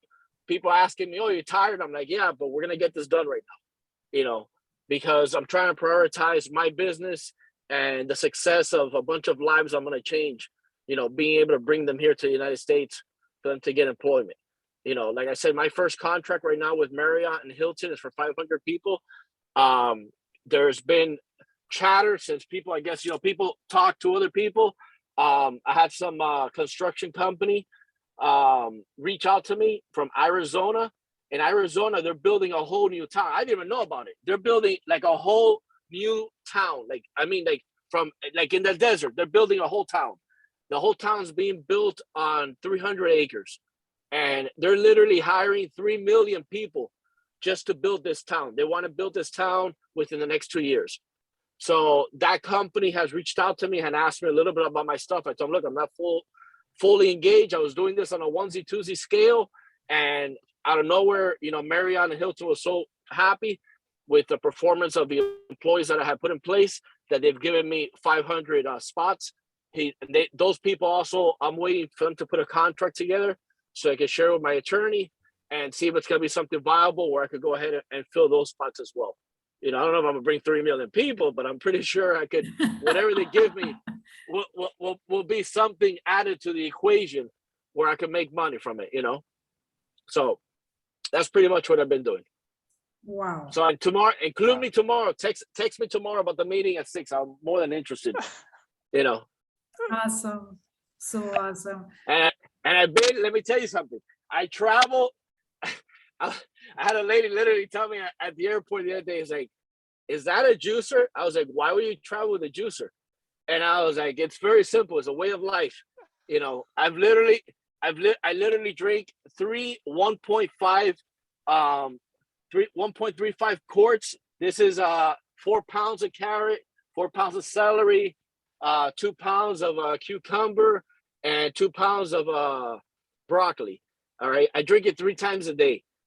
And I'm telling you, that fluctuation as far as thinking and sharpness that my brain has is what I feel like. I got literally a download from Apple in my head, and all of a sudden my brain is in another world. So it's like I literally drink it no matter what. And right now I haven't finished drinking because I'm full, but I'll just keep drinking it until it's gone. Wow. So I strongly recommend it. And believe I was, I hear something crazy. I was in Haiti, and I'm sitting with all these governors, and they're bringing me, I'm here at a fancy restaurant, and they're bringing me lamb. And honestly, I stared at the food. I couldn't even eat it. And they were like, "Oh, you don't eat it?" And I was like, "No, you know what? I don't eat meat." And they were like, it was like, "You never ate meat?" I was like, "Yeah, you seen meat a long time ago." But it's like, I'm grossed out now. It's like I'm sitting wondering what poor animal had to sacrifice his life to get on my plate. So it's like the people are like looking at me like weird. They were like, "You know what? If it wasn't that we've made so much money with you, we would have probably sent it to how long time ago. But being that you're very loyal to us," he goes, they literally went out and had some guy in the kitchen make me a smoothie. I was the only one sitting in this restaurant drinking a smoothie. It was like the funniest thing. So, Wow. but yeah, everything, there's been a lot of life changing. A lot of stuff is, doing good. And, it's a great atmosphere, I'm like little by little, I need to hire more people. It's just a matter of grooming the right people. So a lot of people, fall into the position. They get the position, you put them on a salary, and they only want to work 9 to 5. I want somebody that's going to be fully involved, somebody that's going to move up the ladder, not someone that's just looking to punch in a time card, So like I said, it's a work in progress. I'm still looking. I still need to hire some more people. to do HR, people that want to oversee, people that can manage big accounts. I had got a call, one of the people that I have on this paper is I got a call from somebody in HR from Walmart, that wants me to bring in, because apparently in the Northeast, they're considering closing over 14 Walmarts. So because they can't fill positions. So, like I said, it's a work in progress. I want to be able to have the right people in my team and be like, hey, look, I have the contract from Walmart. Call Walmart, figure out what needs to be done so we can get that contract. You'll oversee all the Walmarts on the Northeast. You'll oversee the ones on the East Coast and give everybody, assign people accounts. You have to delegate. You want to be successful in life, you have to delegate. Doesn't matter how much you have to delegate. The people that are successful delegate to everybody. I prefer making a little bit of the bottom and make a lot than trying to get all of it in one and pass up a bunch of other deals. So, I see your thing, Brian. I'll hit me up later, text me, and I'll be more than, if you're interested in helping me out and you think you'll do some HR, like I said, I will definitely consider you guys, and we could talk, and see how we could all help each other. There's plenty of work. Like I tell everybody, there's plenty of meat on the bone, and this is an opportunity. The opportunity was created by the fact that apparently everybody wants to spend money, everybody wants to party, everybody wants to pop bottles, but nobody wants to work, and this has been created, when computers was put together, nobody thought about the fact, everybody was thinking, we're going to build a robot to be our maids. We're not even there yet. They have like one robot that's a female. She's pretty hot, even though she's bald. But we only have one robot that's how they call that they've put together so far. That's it. There is no mass construction. There's mass constructions online in the video world that you could duplicate in pixels, but we don't have anything that much advanced. Now everybody's doing work on computers. Who's the one, doing the maids? Who's the one doing landscaping? Who's doing housekeeping? We have nobody to do any of that. Why? Because everybody knows how to do Amazon Prime. Everybody knows how to post, copy and paste URLs and make money from that. But who's the one doing all the cleaning? Nobody's doing anything. So that's how I created. Oh shit! Look, I'm looking outside. There's a huge squirrel. It looks like almost like a dog. So so that's the thing. Everybody. We've pretty much neglected, the actual work that we have at hand, because everybody has learned all these new motives of making money, and the little money they're making is much more than what people were actually paying their employees. So now it's created so many jobs. So it's helped me out in the fact of being able to, fill these spots. Now, to be honest, once they give me diplomatic status, that's gonna increase my business like through the roof. I could only famish. All right. At night, I have problems falling asleep just thinking about it. I could only famish the fact that once they give me that status, and to have a company in the United States and be able to tell the people that work for me, hey, you're working for a cool diplomat that's part of a country, and we're helping people, get jobs here in the United States. That's gonna help me out big time. I've already got, listen, a lot of the people that have gotten a hold of me, I haven't even advertised. I have 2 immigration lawyers that have literally contacted me just from word of mouth and told me, hey, look, I understand you're the one that they're electing for a diplomat status. We want to help you out. We'll do it pro bono for the first 60 days, to help you establish your business. And then after that, we'll come up to a term, So like I said, everything's,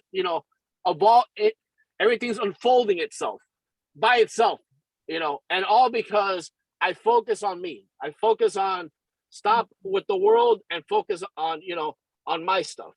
I don't even, honestly, I've been dying to know what's going on Chicago Meds. I haven't even looked at Netflix because, I've been too busy doing my own stuff to actually, and then whenever I'm on the plane, I'm so exhausted.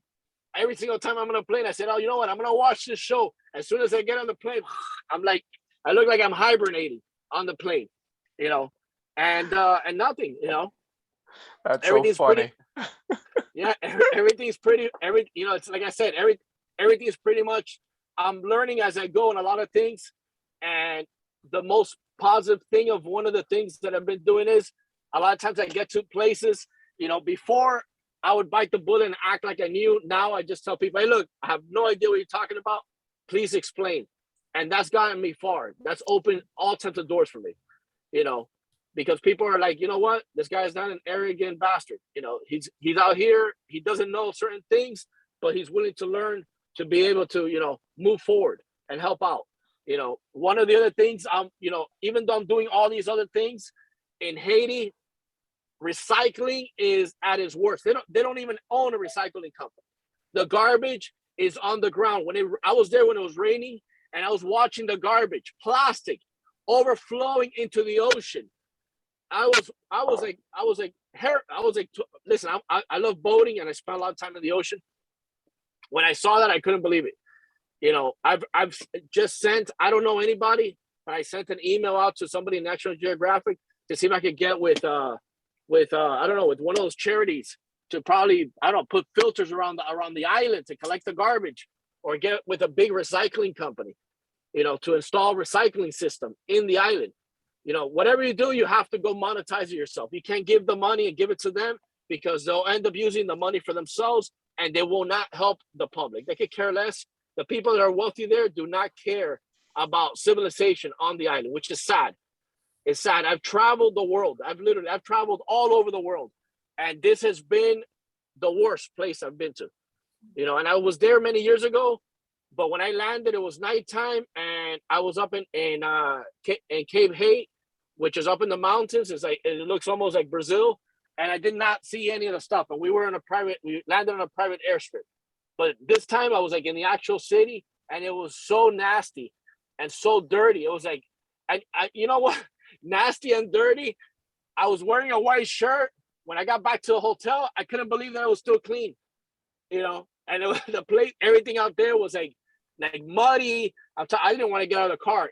When I tell you, when it was raining, it looked like a movie. It was raining. It looked almost like a tornado and a storm. It was raining, and it's like all the garbage and mud. I took pictures. I'll even add it to the group. The garbage on the water lines flowing out into the ocean, like plastic. When I tell you this, wrap your head around that they do not have garbage or recycling system. There doesn't exist. There is no garbage company. All right. They dump stuff into the street, into piles, while you're driving on the road. So, but either way, I'll stay here for another hour talking to you guys, so I don't want to take up your time. Well, But hey, yeah, Noel, man, you definitely should keep us posted on WhatsApp, and and of course, Yeah. any help that you need, just post it to the group, and we could, I'll, if I can help AT&T you, I'm more than tablet happy. S8. So definitely. Anyway, I gotta sign off. So I hope you guys have a great week. Okay, take care. of course. See you later, Patrick. So thank you so much. Yes, we are finishing the meeting. Thank you, Noel, for your Of course. contribution. We are very happy to see you. Thank you, Misty, for participating. You are new, but you were a great addition. And we feel like you were with us for a long time. We look forward to see you tomorrow. And, thank you, everyone. Thank you, Sean. Thank you, Patrick. Thank you, Brian. Thank you, Richard. Thank you, Noel, again. And good luck. to Sean, you in your So I'll get with you, Brian, and Sean. You're completely right. I saw the message. You're 1,000% right on what you said. If I don't want to say, I don't want to tell you what a billionaire told me. I'll tell you in person, because there's women on the line. But there's something specifically that a billionaire told me that blew my mind. Mind completely. I'd asked him, how do you become a billionaire? And he told me, and it blew my mind completely. All right. But I'll tell you that on a personal conversation. You But need yeah, to share okay. with us what you need to share with us what blew No. your mind. Yeah. Oh yeah. What he said. You said to share what he said, Yes. but you're a woman. I don't want to I don't want to offend anybody. Да, probably I Yes, need to stop to recording.